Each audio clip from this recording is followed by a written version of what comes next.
नफिल पढ़ के। एक दुआ हर दफा पढ़ाई जाती है हर 11 और 12 की दरमियानी रात में। नस्लें अल्लाह ने दे दी, फिर उन नस्लों को विलायत का इमाम, सखावत का इमाम, तवंगरी का इमाम, नूर का इमाम बनाने के लिए एक दुआ है, रब्बना हब लना, पढ़े मेरे साथ, रब्बना हब लना मिन अज़वाजिना व ज़ुर्रियातिना कुर्रता आयुनिम वजअलना लिल मुत्तकीना इमामा, रब्बना हब लना मिन अज़वाजिना व ज़ुर्रियातिना कुर्रता आयुनिम वजअलना लिल मुत्तकीना इमामा, रब्बना हब लना मिन अज़वाजिना व ज़ुर्रियातिना कुर्रता आयुनिम वजअलना लिल मुत्तकीना इमामा, रब्बना हब लना मिन अज़वाजिना व ज़ुर्रियातिना कुर्रता आयुनिम वजअलना लिल मुत्तकीना इमामा, रब्बना हब लना मिन अज़वाजिना व ज़ुर्रियातिना कुर्रता आयुनिम वजअलना लिल मुत्तकीना इमामा,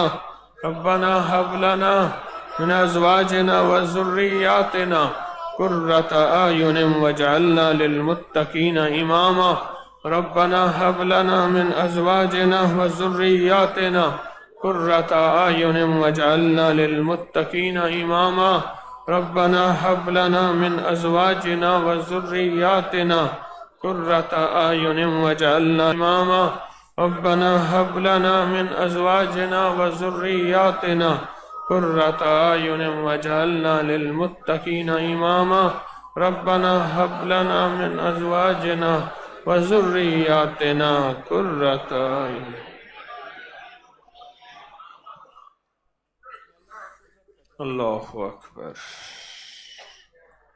किसी ने पूछा कि आपके बेटे वली भी हैं, खुशहाल भी हैं, तवंगर भी हैं, मालदार भी हैं, नेक भी हैं, बुजुर्ग भी हैं और दौलतमंद भी हैं, कि राज क्या है? कहा, कोई नमाज ऐसी नहीं जिसकी अत्तहियात की रब्बे जालनी के बाद मैंने ये दुआ ना पढ़ी हो। कोई नमाज ऐसी नहीं जिसकी रब्बे जालनी में, अत्तहियात में रब्बे जालनी के बाद मैंने ये दुआ न पढ़ी हो।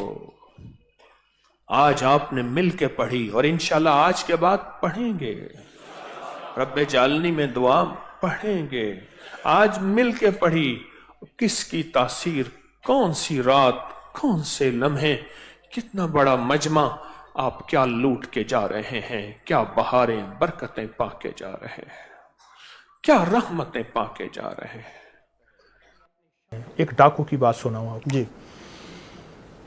ये बात आज से कोई 30 साल पुरानी, उससे भी पुरानी है। एक डाकू मुझे मिला। अच्छा। वो अगवा बराए तावान, पुरानी जिंदगी थी उसकी। मुझसे कहने लगा कि एक घर था, हम घरों को, शख्सियात को निशानदही करते थे, फिर रात को उनके घर में उनको अगवा करते थे, फिर उनसे पैसे लेते थे। ठीक है। तो कहा एक घर को हमने कई दफ़ा मेंशन किया, कई दफ़ा निशानदही की, गलियां भूल जाते थे, रास्ते भूल जाते थे। फिर अल्लाह का निज़ाम चला, अल्लाह ने उसका दिल बदला, किसी फ़कीर के ज़रिए से उसको अल्लाह ने हिदायत दी, तस्बीह खाने की बरकत से। तो कहने लगा, फिर मैं उस बंदे के पास गया, मैं वो डाकू हूँ, मैं तुझे अगवा करना चाहता था, तेरे ज़रिए से करोड़ों माल लेना चाहता था, तेरे पास कौन सी ऐसी चीज़ है कि मैं रास्ते भूल जाता था, गलियाँ भूल जाता। हम रास्ते भूलते नहीं, हम गलियाँ नहीं भूलते, हमारा पेशा है, शोबा है, हमारी नज़र बहुत तेज़ होती है। उसने कहा मैं ये दुआ पढ़ता हूँ, बिस्मिल्लाह अला दीनी व नफ्सी व वलदी व अहली व माली। सुभान, इसको मामूल बना ले। ठीक है। अच्छा, कि सफ़र के महीने में हमारा एक ये है मिजाज के सफ़र में बलाएँ नाजिल होती हैं और सफ़र नहीं करना चाहिए, लोग बहुत सारी बातें सवाल। आपका इसमें क्या मौक़िफ़ है कि सफ़र के अंदर जो है किस तरह मामलत करने की, कितनी सदाकत है इन चीज़ों में, और आप इस हवाले से रहनुमाई? जितनी भी रिवायात मिलती हैं वो सारी रिवायात इस बात की दलील हैं कि सफ़र के महीने में हमने बहुत ही ज़्यादा इसको खौफनाक बना लिया है जी। सफ़र के महीने को बहुत ज़्यादा खौफनाक बना लिया है। सही।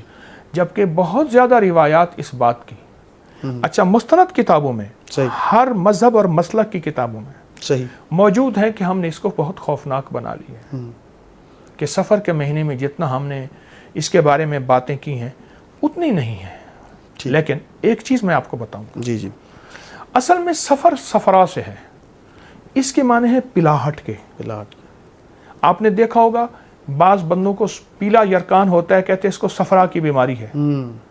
اس کے معنی پلاہٹ کے ہیں. جی پلاہٹ دراصل ایک پھول ہوتے تھے عرب میں جن کا رنگ پیلا ہوتا تھا. جی ایک لمبی داستان ہے، وقت نہیں اس وقت. ایک سوال کا مختصر جواب. جی یہ دو نفل بہت کمال نفل ہیں. انسان کو ٹھوکروں سے بچاتے ہیں، مشکلوں سے بچاتے ہیں، ناکامیوں سے بچاتے ہیں. روحانی طاقت اور جسمانی طاقت میں بہت زیادہ محبت اور پیار، اپنے آپ کو توجہ دی. محبت پیار اس لیے استعمال کیا کہ اپنی روحانیت کو بھی محبت دینی ہے، اپنے جسم کو بھی محبت دینی ہے. اور محبت احتیاط کے ساتھ ہوتی ہے. اور محبت کے لیے آپ نے اپنے جسم پہ اور اپنی روح پہ توجہ دینی ہے. اس کے لیے میں ایک چیز آپ کی خدمت میں عرض کروں گا. آپ سحری میں تو ویسے اٹھتے ہیں، 10 منٹ پہلے اٹھ جائیں. آپ تہجد کے صرف 2 نفل پڑھ لیں، بس 6 پڑھ لیں، 12 پڑھ لیں، 2 نفل پڑھ لیں. اچھا اس 2 میں بہت سی نیتیں کر لیں. صلاۃ الحاجت، صلاۃ الاستغفار، صلاۃ التوبہ. مولا جو زندگی پہلی گزری اس پہ ندامت، جو زندگی پہلی گزری اس پہ توبہ، جو زندگی پہلی گزری اس پہ استغفار. تو شہنشاہ ہے، تو کریم ہے.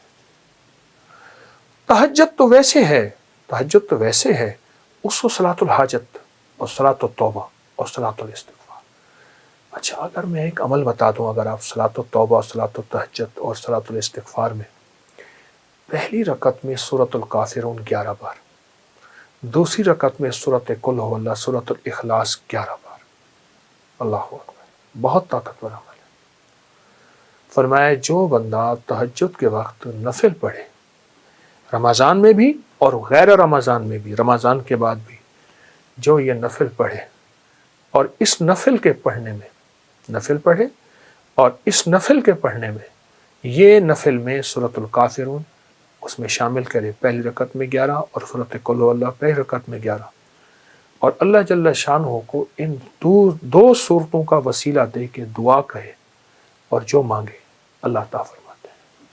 حتیٰ کہ یہاں تک کہہ کے فرمایا کہ یہ نیت کرے کہ یا اللہ دائیں ہاتھ میں سورۃ الکافرون اور بائیں ہاتھ میں سورۃ اخلاص کے نقش لکھے ہوئے ہیں اور لکھی ہوئی صورت، اور میں تجھے ان 2 صورتوں کا واسطہ دیتا ہوں کہ مولا میرے اندر پاکی نہیں، میرے اندر معصومیت نہیں، میرے اندر خطائیں ہی خطائیں ہیں. تو پاک ہے، تیرا کلام پاک ہے، تو مطہر طاہر ہے، اور میرا مولا تیرا کلام طاہر مطہر ہے اور پاک ہے. اے اللہ اس کلام کے صدقے میں مجھے یہ مراد عطا فرما، میری یہ مشکل حل فرما، میری یہ پریشانی دور فرما. اور اس کے علاوہ یہ صورتیں خود آپ کے ان مسائل کا بھی حل ہے جو زندگی میں چل رہے ہیں، کیونکہ سورۃ الکافرون اور سورۃ اخلاص، سورۃ قل هو اللہ، یہ جادو کا علاج ہے، یہ بندشوں کا علاج ہے، یہ ناکامیوں کا علاج ہے، یہ مشکلات مسائل کا علاج ہے، یہ نظر بد کا علاج ہے. یہ انسان کو ٹھوکریں نہیں کھانے دیتی. سورۃ الکافرون ٹھوکریں نہیں کھانے دیتی. جو شخص یہ کہتا ہے میری زندگی میں ٹھوکریں لکھی ہیں، اس شب کے مقدر میں سحر ہے ہی نہیں، دیکھا ہے کئی بار چراغوں کو بجھا کر ٹھوکریں ہیں، اس سے کہیے گا یہ تہجد کا عمل کر لے.